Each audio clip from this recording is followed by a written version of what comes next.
नमस्कार मित्रों, मैं आचार्य अवधेश दीक्षित मेरे YouTube चैनल में आप सभी भक्तों का स्वागत करता हूं। आज मैं आपको बताता हूं कि हम कुंडली में संतान योग कैसे देखें, संतान कब होगी। आइए इस पर विचार करते हैं। तो मैंने आपके सामने ये कुंडली ली रखी है। इसका ये वृश्चिक लग्न की कुंडली है। तो इसमें हम ये देखते हैं कि संतान जो योग होता है वो पंचम स्थान से हम देखते हैं, पंचम स्थान से अथवा 11वें स्थान से। तो पहले हम ये देखते हैं कि ये 12 भाव होते हैं। 12 भाव के अंदर ये राशि जो लिखी रहती है, अंक लिखे रहते हैं, इनमें कोई भी अंक लिखा जा सकता है। लेकिन आपकी कुंडली में कोई भी अंक लिखा होगा, हो सकता है आपके में 7 लिखा हो, 6 लिखा हो, 5 लिखा हो, 4 लिखा हो, 3, कोई भी अंक लिख सकते हैं। लेकिन पंचम भाव यही रहेगा, इसमें ध्यान देना है हमको सबसे पहले। तो मैंने यहाँ पर देखा, बताया आपको कि 5वें घर में से हम संतान योग देखते हैं। अब 5वें घर में यदि मंगल हो, राहु हो, तो मृत वत्सा योग बनता है। अथवा 11वें भाव में मंगल राहु हो तो भी मृत वत्सा योग बनता है। यदि हम ये देखते हैं कि सूर्य केतु 11वें भाव में बैठे अथवा पंचम भाव में बैठे तो भी एक साथ बैठे हो सूर्य केतु, तो ग्रहण योग तो लगाता ही है, और इसमें भी मृत वत्सा योग ही बन जाता है। ये हमें ध्यान देना है। अब 5वें घर में फिर देखते हैं यहाँ पर कि यहाँ पर हम देखेंगे कि 5वें घर में यदि सूर्य बैठा है तो संतान बाधा योग अवश्य ही बनेगा। अथवा ये भी देखते हैं कि संतान बाधा भी कमजोर हो जाती है। अब हम देखते हैं कि 5वें घर में गुरु कर्क राशि का हो, ये 4 नंबर लिखा हुआ है, ये गुरु महाराज बैठे हैं।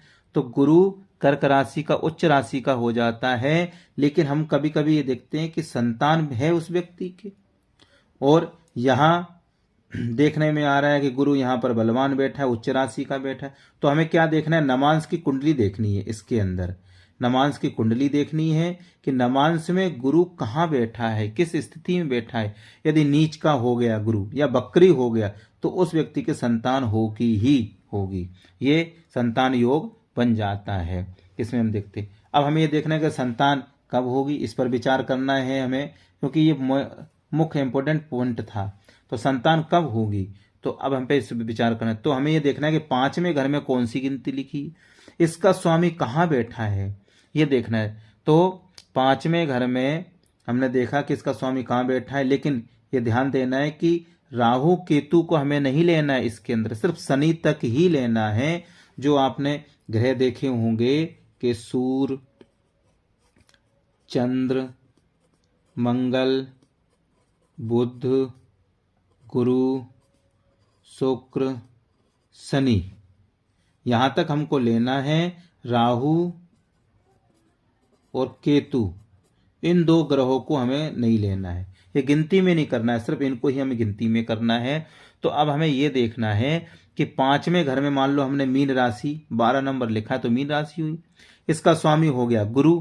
तो गुरु की जब महादशा चलेगी, गुरु की क्या चलेगी, महादशा, गुरु की महादशा चलेगी या अंतरदशा चलेगी, तब इसको संतान योग बनेगा, संतान योग होगी। अब हमें देखना था कि पंचमेश की अंतरदशा, जब पंचमेश की अंतरदशा, पंचमेश का स्वामी गुरु है, तो गुरु की अंतरदशा में भी संतान योग बनता है। अथवा अब ये देखना है मैंने कि वर्तमान में गुरु की दृष्टि, गोचर में गुरु की दृष्टि देखना है यहाँ पर। तो वर्तमान में गुरु की दृष्टि देखना है। जैसे मान लो उदाहरण में देख लो कि जैसे मान लो हमने कोई मकर में गुरु मान लिया, तो कुंडली में मकर से और जो गुरु बैठे हुए हैं महाराज हैं, तो मकर से 5वें घर को गुरु देखे तो संतान योग बनता है। यदि 7वें को देखे, तो 7वें को देखे गुरु गोचर से, 7वें को देखे तो विवाह योग बन जाता है। अब हमें देखना है कि पंचमेश किसको देख रहा है, पंचमेश जिसको देखे, यहाँ भी हमको ध्यान देना है। पंचमेश जिसको देखे तो क्या होता है कि गुरु जिस घर में बैठा है, मान लो गुरु यहाँ बैठा है, ठीक है, तो यहाँ से पंचम, सप्तम, नवम, इन स्थानों पर ध्यान से देखें कि मंगल को देख रहा है। पंचम, सप्तम और नवम, गुरु की जो दृष्टि होती है उस पर भी हमको ध्यान देखना है। तो पंचम, सप्तम, नवम में स्थान पे देख रहे तो गुरु मंगल को देख रहा है, तो गुरु की अंतर्दशा में, मंगल की प्रत्यंतर दशा में संतान योग बनेगा, या मंगल की महादशा में गुरु की अंतर्दशा में संतान योग बनेगा। इस पे हमको विचार करना है, यही संतान का हमको देखने का योग बनता है। अब ये भी देखना है कि बृहस्पति जिसके साथ में बैठा हो, जैसे लगन में या किसी घर में गुरु के साथ में चंद्रमा बैठ जाए, मान लो यहीं पर चंद्रमा बैठ जाए साथ में, तो चंद्रमा की अंतर्दशा में संतान योग हो सकता है। या गुरु के साथ कोई भी ग्रह बैठ जाए, चंद्रमा ना बैठे, शुक्र बैठ जाए, शनि बैठ जाए, मंगल बैठ जाए, तो उसकी दशा में संतान योग बनता है। अब चंद्रमा और शुक्र यदि आ जाए मान लो, तो यहां कन्या का योग बनेगा। शुक्र चंद्रमा की युति हो यदि इनसे, तो कन्या का योग बनता है। अब क्या है, पंचमेश जिसकी राशि में हो उस दशा में संतान योग बनता है, ये भी ध्यान देना है हमें। तो पंचमेश वृश्चिक राशि में, पंचमेश कौन है, मीन राशि का स्वामी गुरु, तो पंचमेश किस में आ गया, वृश्चिक राशि में, 8 नंबर की गिनती में बैठा है, तो उसका स्वामी कौन है, मंगल है। उस नवे घर से गिने तो तृतीय घर का जो स्वामी ग्रह है, जैसे 5वें घर में, देखो 5 में, जैसे हमने यहां देखा, जैसे 5वें घर में 8 नंबर की गिनती है, 1 2 3 4 5, क्योंकि यहाँ गुरु बैठा है तो वृश्चिक राशि है के साथ, तो वृश्चिक का स्वामी मंगल हुआ। मंगल से हम 5वें घर को देखेंगे, 1 2 3 4 5, यहां पर आ गए, ठीक है ना। तो 8 नंबर की गिनती हो गई, तो उसका स्वामी कौन है, मंगल, तो मंगल यहां बैठा है, नवे घर में बैठा है, तो उससे नवे